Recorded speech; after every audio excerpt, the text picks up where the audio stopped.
Okay, we're going to now look at adding fractions. And adding fractions can come in two different types of questions. Step one, we've got the question 1/5 plus 3/5. Now 1/5 plus 3/5 is nice and simple because the denominators are the same. We're not adding these two numbers, we're acknowledging that the denominator is not changing. The denominator is going to be 5. Now we need to shift and look at the numerators.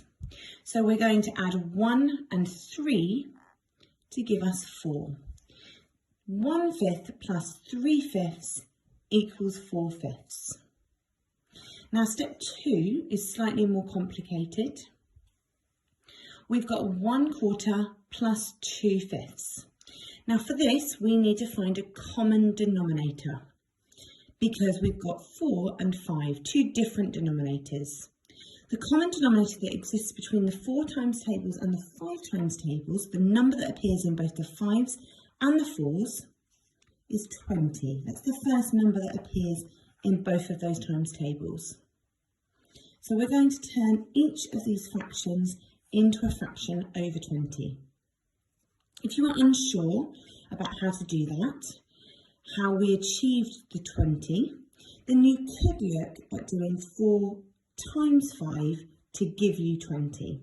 So you can always revert to timesing the denominator. So denominator times by denominator will give you your new denominator. Now we need to look at what we did to 4 to make it 20. Well, we times 4 by 5 to make it 20. Now whatever we do to the denominator, we must do to that one's numerator. So now we're going to do 1 times 5.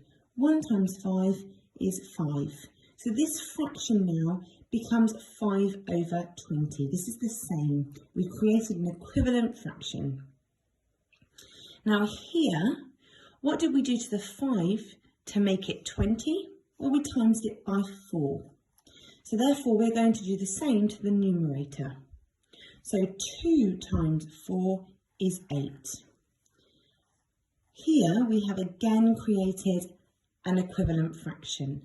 Same here and here, we've created two equivalent fractions. We're now going to bring our operation down, and now it becomes just as easy as this question. So the denominator stays the same, 20 is our denominator, and now we're adding 5 and 8. So 5 and 8 gives us an answer of 13. 13 over 20 is your answer. So 1/4 plus 2/5 should equal 13 over 20. Always remember to check your answer to see whether or not it can be simplified further.